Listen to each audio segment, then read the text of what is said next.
After difficult years, Khaled finally opened his bakery, but he was stunned to find that his refugee family was among the first customers in line. Khaled Nasri never imagined that his journey would take him to a busy corner in Manhattan, where his own bakery now exuded the cozy scent of fresh breads and Arabic pastries. He grew up in Aleppo, a city that once vibrated with the pulse of commerce and culture before being torn apart by war. Amid the chaos, Khaled lost more than just his home. He lost contact with family and a sense of belonging. When he arrived in New York 5 years ago, the city intimidated and fascinated him equally. The immensity of Manhattan, with its skyscrapers that tore the sky and the streets that never slept, was a world far from the historic neighborhood of his childhood, with its narrow alleys and vibrant markets. In the early years, Khaled worked in several low-paying jobs.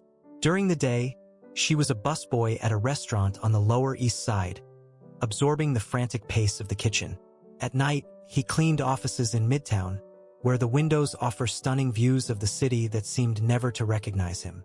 But it was in a small cafe in Greenwich Village that Khaled found the spark for his dream. The owner, an Italian immigrant named Giuseppe, noted Khaled's passion for cooking and encouraged him to think beyond the limits of his daily jobs. "Khaled, you have golden hands for food. Why don't you show this town the taste of your land?" Giuseppe once said, as they shared an espresso after coffee closed. Inspired by these words, Khaled began to save every dollar he earned. He also attended the public library on Fifth Avenue, studying cookbooks and business plans. He dreamed of a place that was not just a bakery, but a piece of his home that he could share with his new city. Finally, with his savings and a small loan from a small business support program, Khaled rented a modest space on Bleecker Street. He spent months renovating the place with the help of friends he made over the years. Each tile was chosen to reflect the art and colors of the Middle East. Each piece of equipment was a promise for the future. On the eve of the grand opening, Khaled stayed late preparing his first batch of baklavas and zeder breads. As the sun began to rise, he went out to the still deserted sidewalk and looked at the newly installed sign that shone in the light of the first morning, "Nasri Bakery." "It's more than I could have dreamed," Khaled muttered to himself, feeling a mixture of nervousness and pride. He remembered the words of his mother, who always said in Arabic, "Al-Bayt Baytuk, wa dunya sugher." His house is his home, but the world is small. Back inside, while arranging the final preparations, Khaled thought of his family. He didn't know where they were, but hoped that somehow, the success of his bakery could eventually connect them. He did not know that this day was closer than he imagined. The opening of the Nasri Bakery was scheduled for a bright Saturday morning on Bleecker Street. Khaled had spent the entire night in vigil, preparing a selection of confectionery that represented his heritage.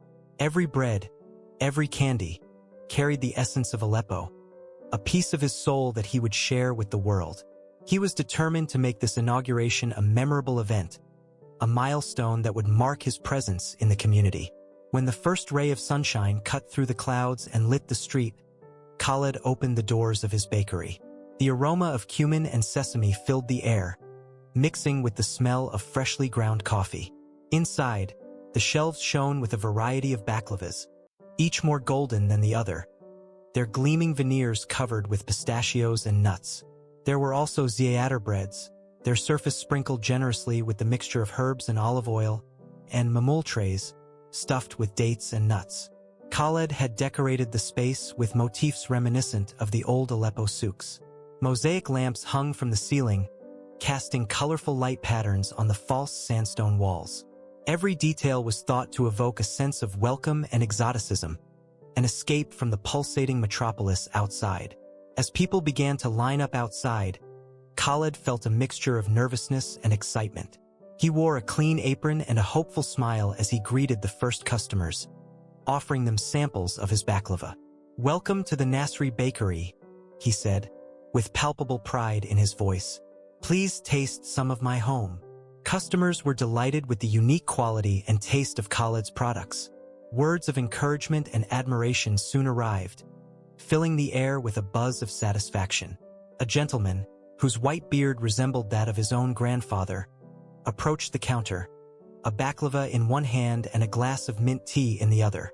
"Your work is magnificent, young man," said the man, his eyes shining with joy. "Each bite brings memories of places that many of us only know in dreams. You are a true craftsman." Khaled was moved by these words, a validation of all the risks he had taken, of all the sleepless nights and the challenges he faced. He knew that every compliment was more than a positive criticism. It was an acceptance, a small victory in his quest for belonging. As the morning turned into late, the line never slowed. People of all ages and backgrounds came to taste a piece of culture that Khaled offered so generously. Some were residents of the neighborhood, others were tourists attracted by the novelty. And among them, almost unnoticed at first, were faces that Khaled never thought he would see again. His heart stopped when his eyes met those of a woman who was strangely familiar to him. She was accompanied by an older man and a young woman, all with features that echoed her own. Khaled wiped his hands on his apron, his gaze fixed as they approached the counter. "Khaled?" the woman called with hesitation, a glimmer of hope in her eyes. For a moment, everything around Khaled disappeared.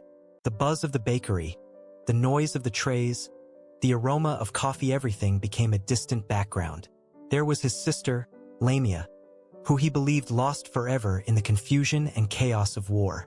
Next to her, his brother-in-law, Ahmad, and his niece, Soraya, whom he had never met personally. Tears filled Khaled's eyes as he walked around the counter. He hugged his sister tightly, feeling the weight of the years of separation melt between them. "I didn't know you were here," he muttered, almost inaudible about the sounds of his now fluorescent bakery. "We found you through the internet," Lamia explained, her voice choked by emotion. "We saw everything you achieved.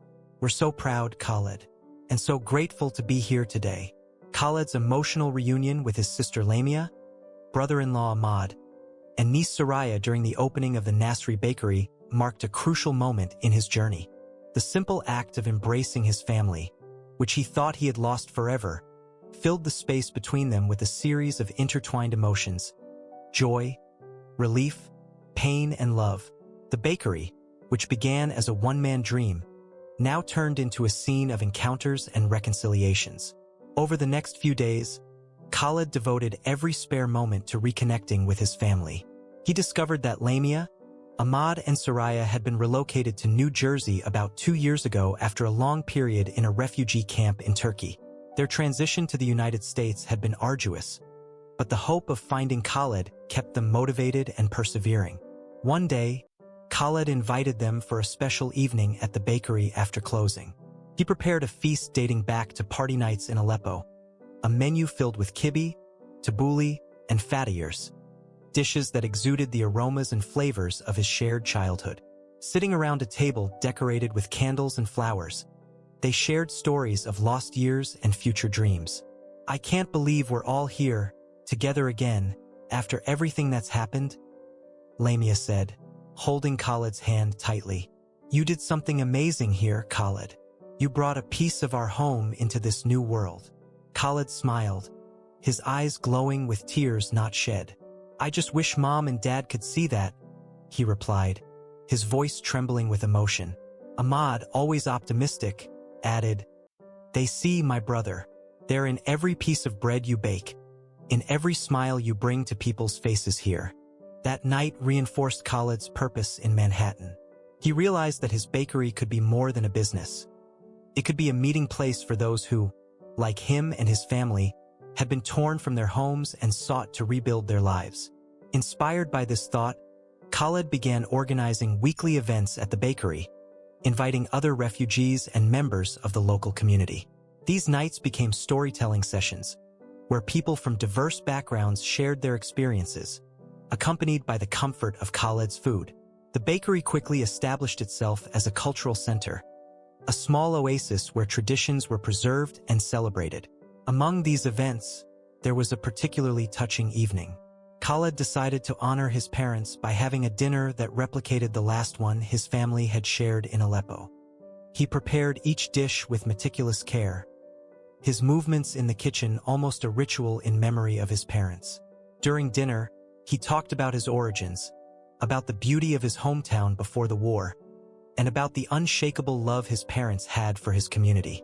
They believed in the kindness of the people and the strength of hospitality, Khaled told the guests, who listened with respect and admiration.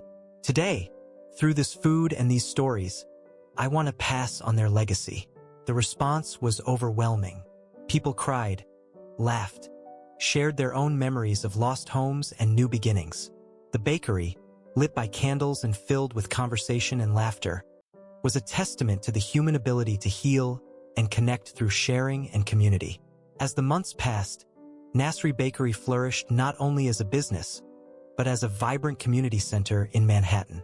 Khaled's story and surprising encounter with his family had spread, bringing curiosity and admiration from across the city. The bakery became a symbol of overcoming and humanity, a place where people not only came for fresh bread, but also for human connection. As the bakery's fame grew, Khaled realized he had a new responsibility and a unique opportunity to positively influence the community. Inspired by his own experience as a refugee and the help he received along the way, he initiated training programs for other refugees. It offered courses in cooking and small business management, using the bakery as a space for learning and practice.